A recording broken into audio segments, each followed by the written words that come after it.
burglary suspect who shot and wounded 2 police officers Tuesday has been linked to a criminal gang called the 52 Hoovers, a subset of the Crips with members in Northeast, South and East Houston, a police union official said Wednesday.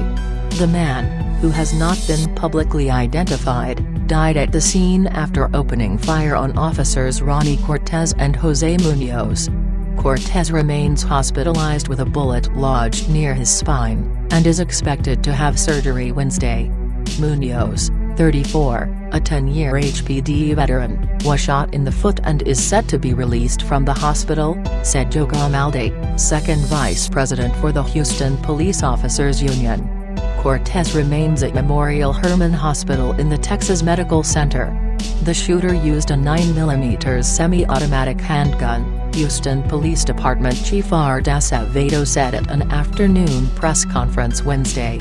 Police expect to release the dead suspect's name this afternoon. The medical examiner's office said it was working to notify his relatives. Police don't think the second burglary suspect fired on officers, Acevedo said, declining to comment on what charges that suspect might face. "We're not going to give up," the chief said of the suspect still at large. "You can wait for us to come and get you, or you can come turn yourself in." Acevedo said the wounded officers were not wearing body cameras at the time of the shooting. Cortez, 49, a 24-year veteran with the Houston Police Department, has been stabilized, but a bullet that lodged near his spinal cord may threaten his ability to walk, Acevedo said. Despite that, he has been in good spirits and is making jokes with his family. Danny Cortez, the wounded officer's brother, said his brother was so upbeat it was unnerving. "At least I get to build up my upper body now," the wounded man told his brother in the face of possibly losing the ability to walk. "He's got a long road to recovery," Danny Cortez said of his brother, "but they are still grateful. It could have gone a lot worse yesterday." Danny Cortez joined the wife of Officer Jose Munoz to thank Houston for its support, prayers and gifts, as well as ask for privacy for their families. Munoz's wife, Jasmine Munoz, said he plans to leave the hospital today. She recalled getting the call about her husband's shooting. Though the officer and his family knew the risk that comes with being a police officer, Jasmine Munoz said, "It's a call that nobody's ready for."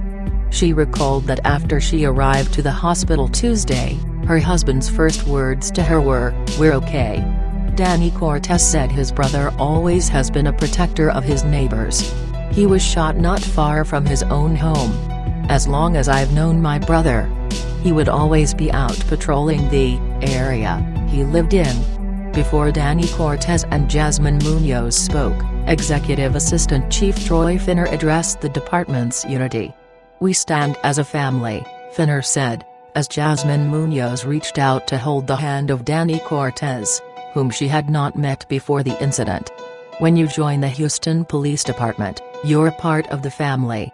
Police officers are shown searching in a neighborhood along Chadwell at Haverstock near the scene where 2 officers were shot Tuesday, February 28, 2017.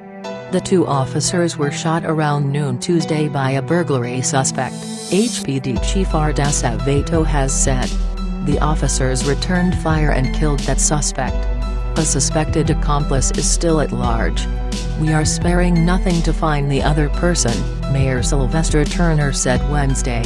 "Let's continue to pray for these 2 police officers." Police, meanwhile, have released few details about the suspects involved in shooting. After the shooting, police said they were searching for a second suspect. He remains at large.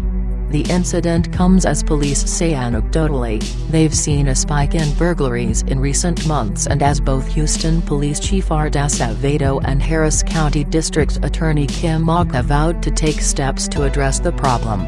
After Tuesday's shooting, Ogg said the incident showed burglaries could be violent crimes.